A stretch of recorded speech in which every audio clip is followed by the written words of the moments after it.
बात आप जरूर स्वीकार करें कि सोते समय आपको बहुत सावधान रहना है। और प्रायः गलती सोते समय करते हैं उपासक की कोई प्रपंच की बात याद करते हुए या मोबाइल देखते हुए या कोई गंदी चेष्टाओं का आपकी रात बेकार चली जाएगी। अगर गंदी चेष्टा हो गई तो सुबह भी बेकार हो जाएगी, दिन भी बेकार हो जाएगा, निरुत्साहित हो जाओगे। सोते समय आपको समय नहीं देना व्यर्थ चिंतन का। उसी समय विषय चिंतन होता है, उसी समय विषय भोग की आकांक्षा जागृत होती, उसी समय विषय देखने की इच्छा होती। मोबाइल है तो जिस समय आप अपनी शैया पर जाएं स्विच ऑफ कर दें।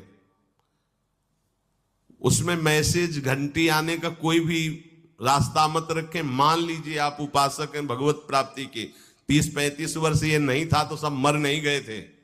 और बोले इमरजेंसी, जब इसकी 30-35 वर्ष से पहले इसकी कोई रचना नहीं थी, मुझे लगता है, क्योंकि 30-35 वर्ष में ही इसका विस्तार देखा है। नहीं तो कभी किसी के पास मोबाइल नहीं। कोई बड़े अधिकारी तो इतना बड़ा वो, इतना बड़ा वाला वो ऐसे रखते थे नहीं तो मोबाइल तो हमें लगता है 30-35 वर्ष। तो फिर इमरजेंसी कैसे चलती थी? कैसे चलती थी इमरजेंसी? और आप ब्रह्मा हो क्या कि इमरजेंसी संभाल लोगे? स्विच ऑफ करो। जो सब इमरजेंसी संभालने के लिए तैयार रात दिन न सोता है, वो हर समय जागृत रहता है, वो हमारा आराध्य देव है। स्विच ऑफ करो, चिंतन लगाओ श्री जी का। ये जो रात्रि के शयन के समय मोबाइल में इधर उधर दृश्य देखने हैं, अपने सर्वनाश का बीज बोना है। मान लो, हमारी प्रार्थना मान लो, ये उस समय मन आपको परेशान करेगा जब कमरे की सिटकिनी अंदर से बंद होगी। सबसे प्रार्थना है रात्रि के शयन के समय। तो बोले फिर ठीक है 10 बजे तक देख लेंगे मोबाइल, इसके बाद शयन के समय भजन कर लेंगे। होगा ही नहीं। क्या तुम देखना चाहते हो? प्रिया प्रीतम के सिवा और कुछ क्या देखना चाहते हो? वो तो सुभग सुंदरी सहज सिंगार है, सहज शोभा सर्वांग प्रति सहज रूप वृषभानुनंदिनी। हमारी स्वामिनी जी की सुंदरता छुपाने के लिए आभूषण पहनाए जाते हैं, औरों को तो आभूषण सुंदरता बढ़ाने के लिए। यहां छवि के छिपाए बे को ऐसे के दास होके क्या देखोगे मोबाइल में? क्या देखना चाहते हो? वासना की क्रीड़ा, और तुम उस क्रीड़ा को देखना चाहते हो। परमार्थ के पथिक हो। देखना है तो प्रभु को देखने की वृत्ति रखो, अन्यथा मूंद लो आंखें। प्यारे, महान फल प्राप्त करोगे। सबसे प्रार्थना है एकांत में मोबाइल रूपी दुश्मन से बचो। क्योंकि जब आप गंदी बात कहीं देखोगे तो आपके अंदर वैसे ही चिंतन बनेगा। वो ऐसे ही लगेगा मैं भी ऐसा करूं, मैं भी ऐसा भोगूं, मैं भी ऐसा देखूं। मान लीजिए आप, जब हमारे शास्त्र कहते कि पशु पक्षियों के मैथुन को भी नहीं देखना है, अगर ऐसा एक बार दृष्टि पड़े तो मानसिक प्रणाम करके दोबारा दृष्टि ना देना। और आप मोबाइल में ऐसी चेष्टाएं देखोगे, कैसे आप भगवत भजन करोगे? कैसे भगवत प्राप्ति का उद्देश्य रख पाओगे? ये कलयुग की बहुत महीन चाल है कि उसके बिना काम नहीं चलेगा और हम तुम्हें काम से युक्त कर देंगे। इसके बिना काम चलेगा नहीं, तुमको रखना पड़ेगा। और जब तुम इसे रखोगे तो हम काम अपना कर लेंगे। कलयुग ने कहा हम अपनी व्यवस्था बना लेंगे। यहां कह रहे जब आप नींद में जा रहे हैं तो बिल्कुल मानो मृत्यु शैया पे जा रहे हैं। आपको उस समय नाम जप में बहुत ध्यान देना है, कहीं मन बहक ना जाए।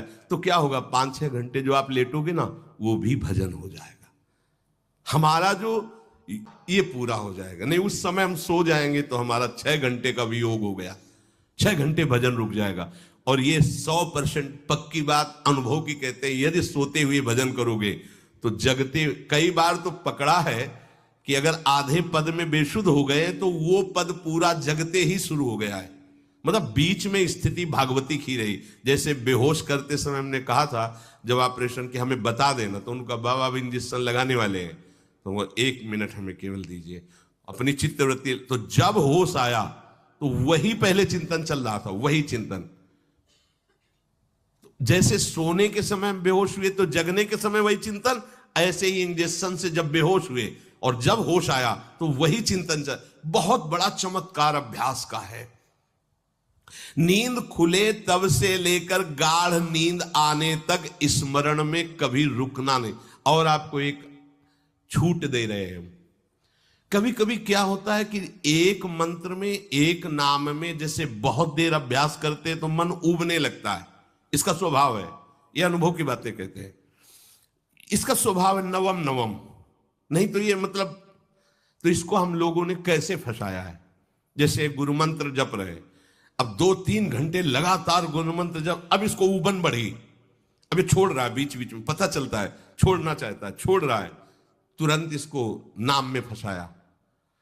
अब थोड़ी देर नाम में चला, फिर उब रहा है, बहुत विचित्र है ये, अब उसको फंसा दिया। उस पीछे की बात अभ्यास के समय, नमामि शमीशान निर्वाण रूपम विभुम व्यापकम ब्रह्मवेद स्वरूपम।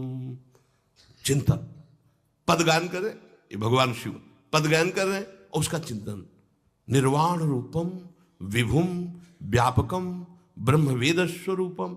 अब अपने यहां अवसर है, सुंदर सुंदर कोई पद गुरु मंत्र जब करते हुए मन जब उमने लगे, राधा वल्लभ श्री हरिवंश, राधा वल्लभ श्री हरिवंश, राधा वल्लभ श्री हरिवंश, इसमें भी उमने लगे, शुरू कर, जोई जोई प्यारो करे सोई मोही भावे, भावे मोही जोई, इसमें भी उगने लगे।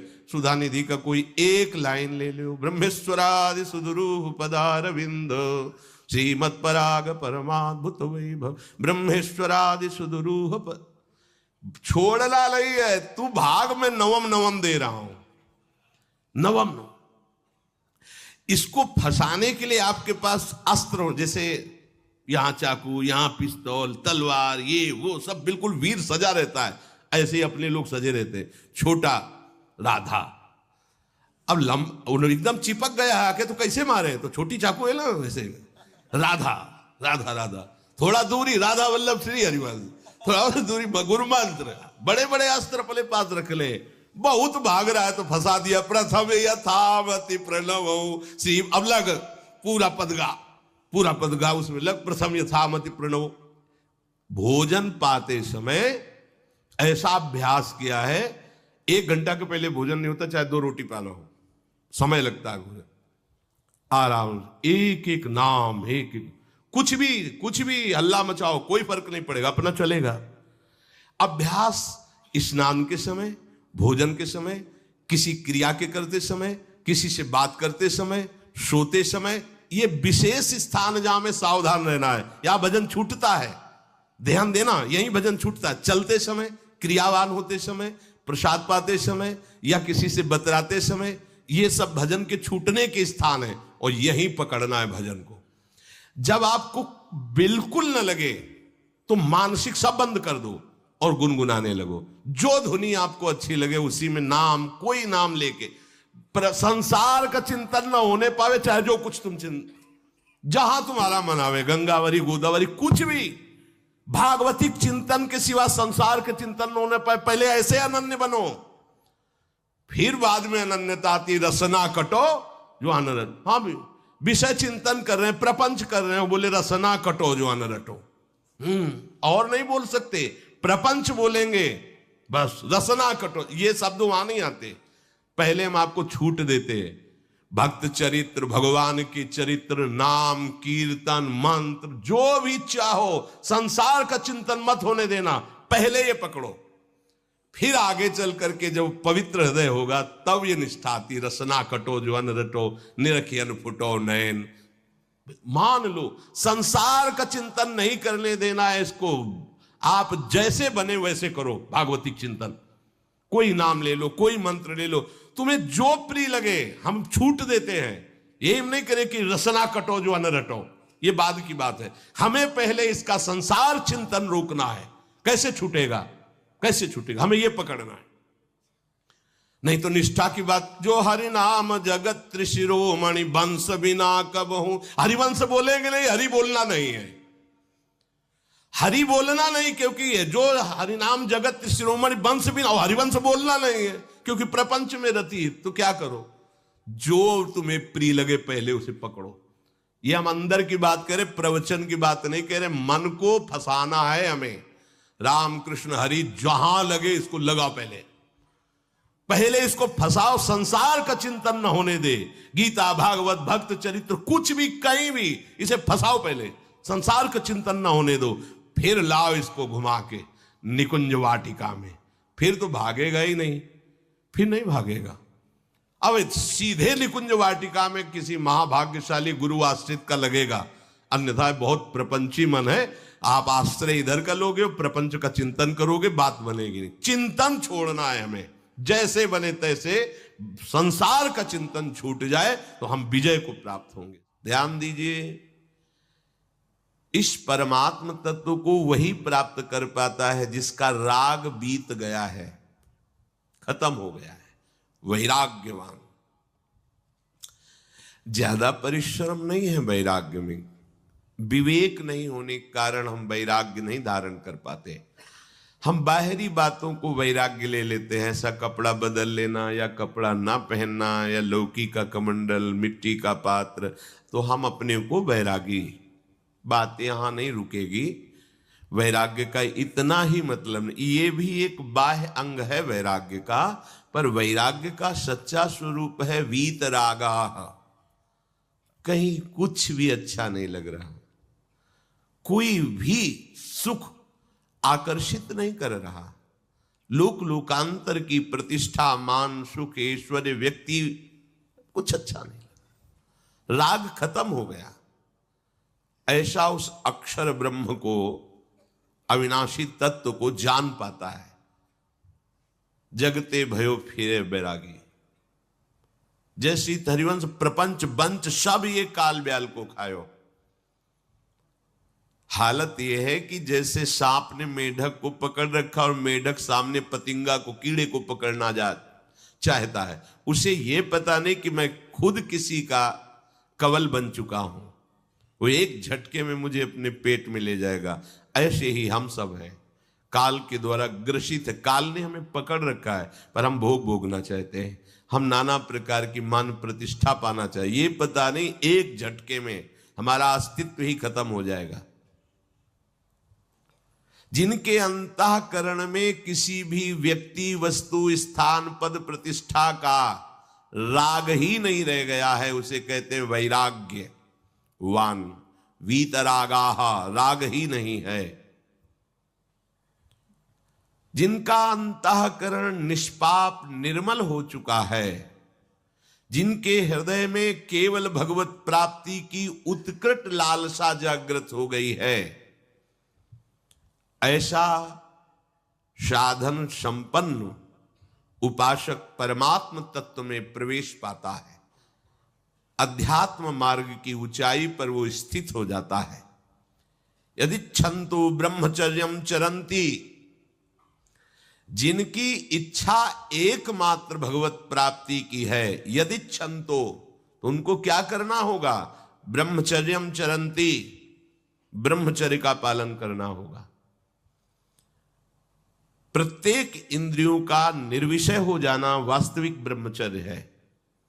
केवल जनेंद्रिय से ही ब्रह्मचर्य को नहीं लेते, हमारी प्रत्येक इंद्रिय भोगों से रहित होकर भगवत अनुराग में, नेत्र प्रभु को देखना चाहते हैं, त्वगेंद्री प्रभु को स्पर्श करना चाहती है, घ्राणेंद्री प्रभु के श्री अंग की गंध पाना चाहती है, श्रवणेंद्री प्रभु के वचन सुनना चाहती है। एक एक इंद्रिय अपने प्रभु में लग गई, अंतर्मुख हो गई, बाहर विषयों का त्याग हो गया, इसे ब्रह्मचर्य कहते हैं।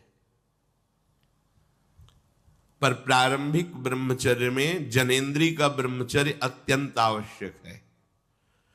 यदि जनेंद्रिय जन्य व्यभिचार दोष से युक्त है तो कदापि उसे भगवत प्राप्ति नहीं हो सकती। शुभ गति व्यभिचारी शुभ गति चाहे असंभव। और भगवत मार्ग में सबसे बड़ा दुश्मन यही व्यभिचार दोष है, काम। इसी से हमारा हृदय मलिन होता रहता है, अंधा बटे और पड़ा चबाए वाली दशा रहती। कहते हमें 50 वर्ष हो गए, अरे 50 जन्म हो जाए, तुम व्यभिचार करो, गंदी बातें करो, गंदे चिंतन करो, सो समय व्यतीत करें, अनंत जन्म व्यतीत हो गए, भगवत प्राप्ति हुई क्या? 50 वर्ष से भगवत प्राप्ति हो जाएगी क्या?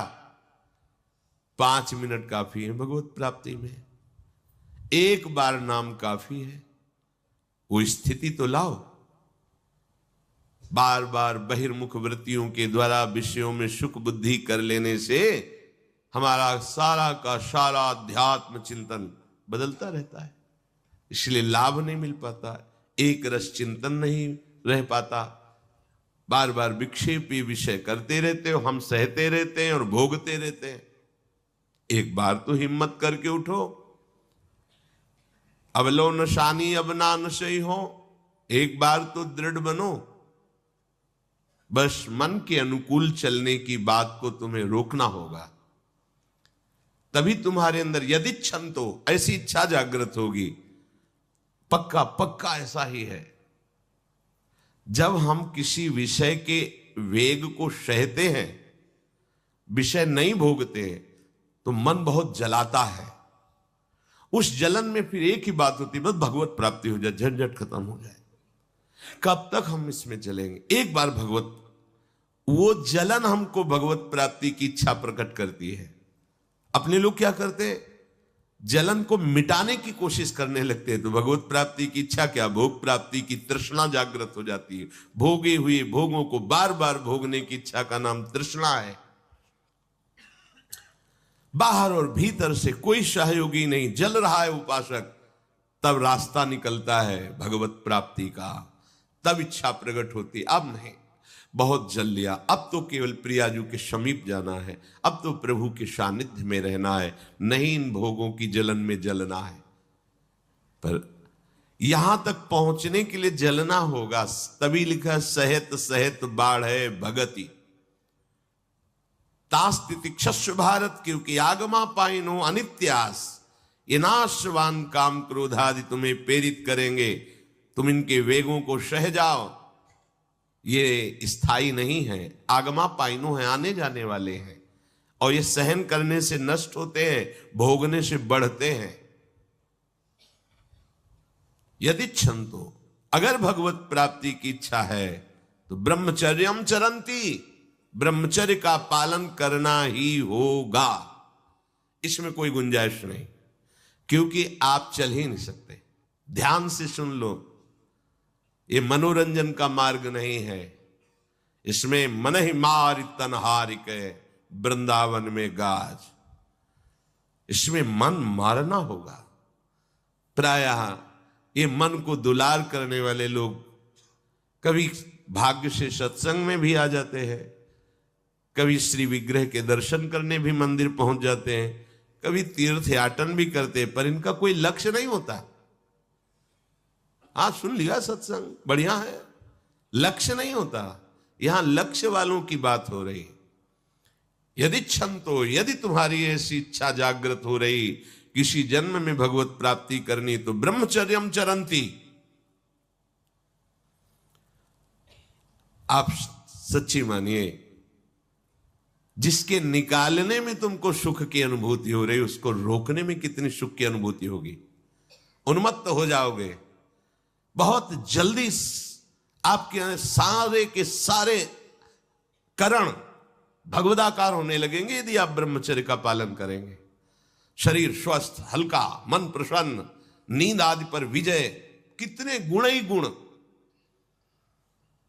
और ब्रह्मचर्यहीन आलस्य, प्रमाद, भोगों का चिंतन, मन का डिप्रेशन में पहुंचना, कमर में दर्द, टांगों में दर्द, सर में दर्द, घबराहट होना, बिना किसी कारण के मन भयभीत हो रहा है, भोजन अपच हो रहा है, बिना किसी प्रक्रिया के वीरनाश हो रहा है, बिना किसी प्रक्रिया के।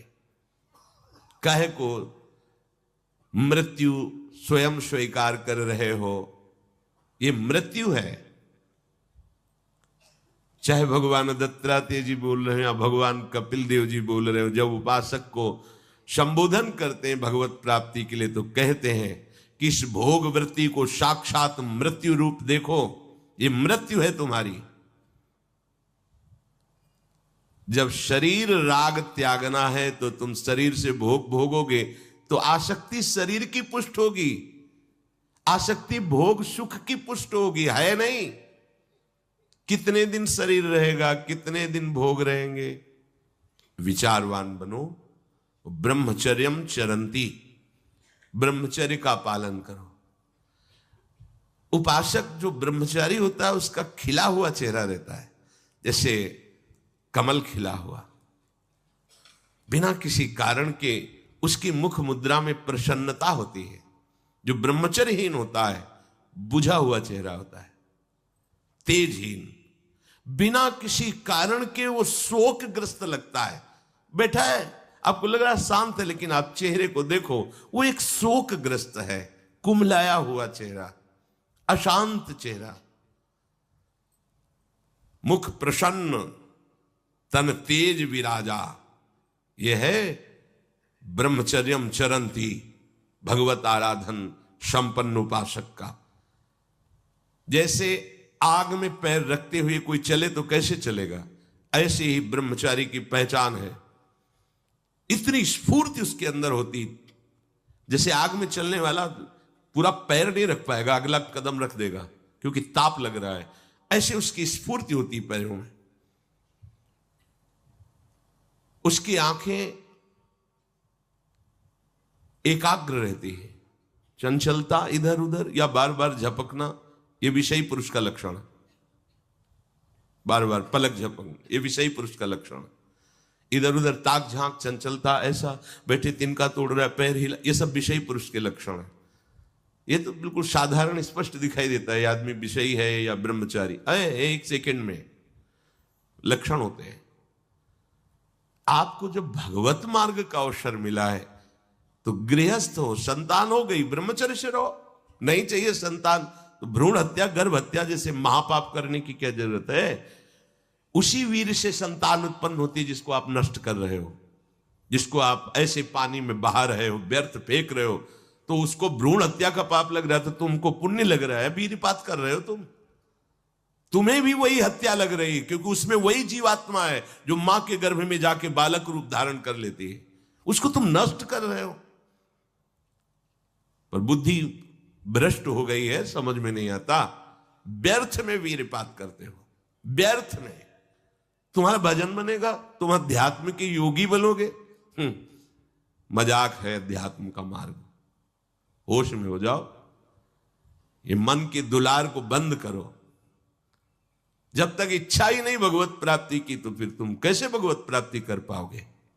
भगवत प्राप्ति की इच्छा कैसे होगी जब तुम्हारी इस तरह से निंदनीय वृत्तियां हैं। इंद्रियों को दुलार कर रहे हो, मन को दुलार कर रहे हो, भगवत प्राप्ति चाहते हो, आचरण नीच और चाहते हो उच्च पदवी। सावधान हो जाओ।